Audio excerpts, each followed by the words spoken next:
ஒரு 2 நாளைக்கு முன்னாடி, அதாவது தளபதி விஜய் அவர்கள பத்தி நெறைய ரூமர்ஸ் வருது. இதெல்லாம் அவங்கள எவ்வளோ ஹர்ட் பண்ணுங்கிறத பத்திலாம் பேசணும். ஆனா, ஒரு 2 நாள் கழிச்சு பார்க்கும்போது, அவருடைய அடுத்த வேலையில இறங்கிட்டாரு.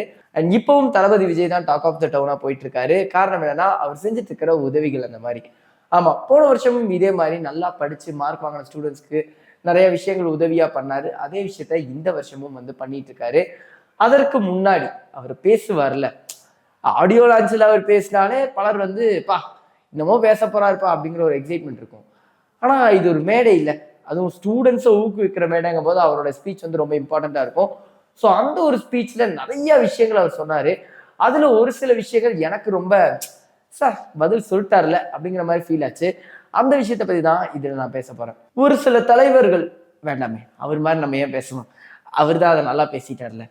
அதாவது ஒரு ஒரு சில அரசியல் கட்சிகள் தேவையில்லாத பொய்யான பிரச்சாரங்களை நம்பாம உங்க தலைவரை நீங்களே சூஸ் பண்றதுக்கு உங்களால முடியும்னு சொல்ற விஷயமா இருக்கட்டும், இல்ல சோசியல் மீடியால நிறைய ரூமர்ஸ் வருது, கெட்டவங்களை நல்லவங்களை மாதிரியும் நல்லவங்களை கெட்டவங்க மாதிரியும் ப்ரொஜெக்ட் பண்ண மாதிரி நிறைய ரூமர்ஸ் வருது. அதெல்லாம் உங்களை படிக்காதீங்கன்னு சொல்ல, படிங்க. ஆனா அதை அனலைஸ் பண்ணுங்க, எது உண்மை எது பொய்ன்னு அனலைஸ் பண்ணுங்கன்னு சொன்ன விஷயம் டைரக்டா சொன்ன மாதிரி இருந்தது. அதாவது ரீசெண்ட் டைம்ஸ்ல அவர் நிறைய ரூமர் பார்த்திருப்பாரு, கண்டிப்பா அவர் காதுக்கு போகாம இருக்காது. ஆனா அந்த ரூமர்ஸ் எல்லாம் கண்டிப்பா கேட்டு அவர் பாதிப்பும் ஆயிருக்கும். ஆனா அதை டைரக்டா என்னை இப்படி பாதிச்சிருச்சு, இப்படி ஏன் பண்றீங்க அப்படிங்கிற மாதிரி கேட்காம எல்லா நியூஸையும் படிங்க, சோசியல் மீடியால எல்லாமே தான் இருக்கு, ஆனா அனலைஸ் பண்ணி எதை ட்ரூன்னு எடுத்துக்கோங்கன்னு சொன்னாங்க பாரு, அங்கதான் நிக்கிறாரு. அது மட்டும் இல்ல, ஒரு முக்கியமான விஷயத்த அங்க அட்ரஸ் பண்ணாரு. Say no to temporary pleasures, say no to drugs. இந்த ஒரு விஷயத்த சொல்லிட்டு அவரு மட்டும் சொல்லாம அங்க இருக்கிற எல்லாரையும் ஒரு பிளெட்ஜ் மாதிரி எடுத்துக்கவும் சொன்னாரு. அந்த ஒரு விஷயம் ரொம்ப நல்லா இருந்தது.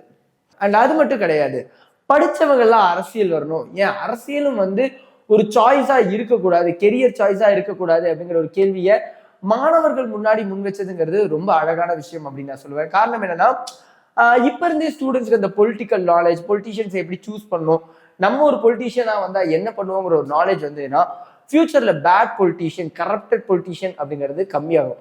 சங்கர் சார், மணி சார் எல்லாம் படங்கள் மூலியமா சொல்லிட்டு இருந்த ஒரு சில விஷயத்த ஸ்டூடெண்ட்ஸை பார்த்து நேராவே வந்து விஜய் அவர்கள் சொல்ல ஆரம்பிச்சிட்டாரு.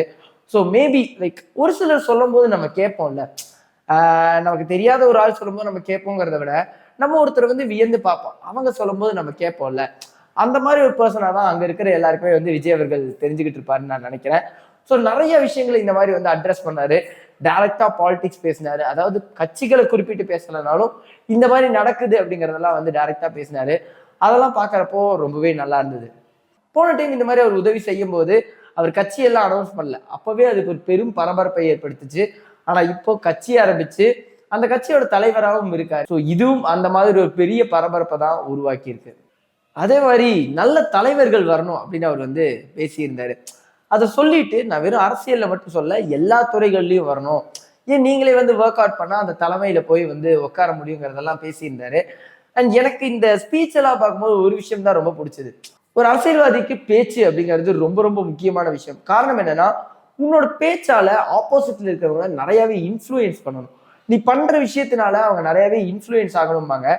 அந்த ஒரு விஷயத்த தளபதி விஜய் அவர்கள்ட்ட அதிகமாவே பார்க்க முடியும். ஏன் சும்மா வந்து அவர் படத்துல வந்து ஏதோ ஒரு விஷயம் பண்ணாலே இது வந்து விஜய் அவர்களை பார்த்து இன்ஃப்ளூயன்ஸ் ஆயிட்டாங்கன்னு அவர் மேல நம்ம திட்டம் மட்டும் செய்யறோம்ல, அதே மாதிரி இப்ப நல்லது விஷயம் சொல்லும் போதும் இதை பார்த்து பலர் இன்ஃப்ளூயன்ஸ் ஆவாங்க. ஸோ அந்த ஒரு பேச்சு திறமையை அவர்கிட்ட பார்க்க முடிஞ்சது, அந்த ஒரு முக பாவனைகளோட அந்த எக்ஸ்பிரஷனோடையும். ஆப்வியஸா ஒரு நடிகர், அந்த ஒரு விஷயத்த அவர் கன்வே பண்ணும்போது பார்க்க ரொம்ப அழகா இருக்கு. பலரை வந்து ரியல் லைஃப்லயே அது இன்ஃப்ளூயன்ஸ் ஆவாங்கிறது கிளியராகவே தெரியுது. So Vijay sir as a politician அந்த ஜேர்னி வந்து ஸ்டார்ட் ஆயிடுச்சு. இன்னும் 2 படங்களுக்கு அப்புறம் அந்த பொலிட்டீஷியன் ஜேர்னி அவர் எப்படியெல்லாம் எடுத்துட்டு போக போறாருன்னு பார்க்க போறோம். ஏன்னா இவ்வளவு பெரிய ரூமர் வந்த போதே அதை இப்படி லெஃப்ட் ஹேண்ட்ல ஹேண்டில் பண்ணிட்டு போயிட்டாரு. ஸோ இதுக்கப்புறம் பல கதைகள் அவர் மேல கட்டப்படும், பல விஷயங்கள் பேசப்படும், பலர் அவருக்கு எதிராக பேசுவாங்க.